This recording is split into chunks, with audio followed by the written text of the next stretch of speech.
నన్ను క్షమించండి ఇంక సెలవు అంటూ స్టార్మాలో ప్రసారమవుతున్న చిన్ని సీరియల్ నుండి తప్పుకుంటూ అందరికీ షాక్ ఇస్తూ వచ్చేసిన కావ్య. అయితే ఇప్పటికే కావ్య నిఖిల్ ఈ పేరు చాలా హాట్ టాపిక్గా నిలుస్తుంది మన తెలుగు ఇండస్ట్రీలో. ఇక బిగ్ బాస్ టైటిల్ని కొడుతూ వచ్చేసిన నిఖిల్ బిగ్ బాస్ తర్వాత తనకి ఎన్నో సినిమా అవకాశాలు వచ్చినప్పటికీ కూడా బ్రేకప్ అయిన కావ్య కోసం తను సినిమాల్ని పక్కన పెట్టి తను నటిస్తున్న చిన్ని సీరియల్లో అడుగు పెడుతూ కనిపించేశాడు ఒక ఆటో డ్రైవర్గా. అయితే ఆ సీరియల్లో నటించేందుకు మరో సినిమాల్లో యాక్ట్ చేసే అవకాశం కుదరదు అంటూ అగ్రిమెంట్స్ అయితే ఉంటాయి సీరియల్ వారికి. ఇక ఆ అగ్రిమెంట్ ప్రకారమే చిన్ని సీరియల్ లోపలికి అడుగు పెట్టాడు నిఖిల్. కానీ ఇక్కడ కావ్య అయితే నిఖిల్ని చూసి ఒక్కసారిగా షాక్కి గురైందని చెప్పుకోవాలి.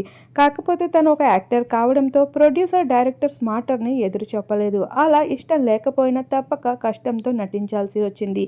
అలా వీరిద్దరూ చిన్ని సీరియల్లో నటించడం మనం చూస్తూ వచ్చాం. అయితే ఇప్పుడు ఏకంగా కావ్య పెద్ద నిర్ణయమే తీసుకుంటూ వచ్చేసింది చిన్ని సీరియల్ నుండి తప్పుకుంటూ. అయితే తను ఒక మెయిన్ యాక్టర్ కావడంతో ఆ సీరియల్ నుండి తప్పుకుంటే టీఆర్పీ పూర్తిగా పడిపోతుంది. ఈ భాగంగానే తన పాత్ర మరికొన్ని రోజుల్లో ముగించబోతున్నారు.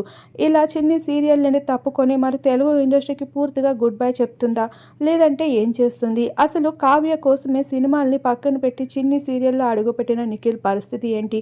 వీటన్నిటిపైన అభిమానులకి ఎన్నో ప్రశ్నలు తిరుగుతూ ఉన్నాయి. వాటన్నిటికీ కావ్యనే సమాధానం చెప్పాల్సి ఉంది.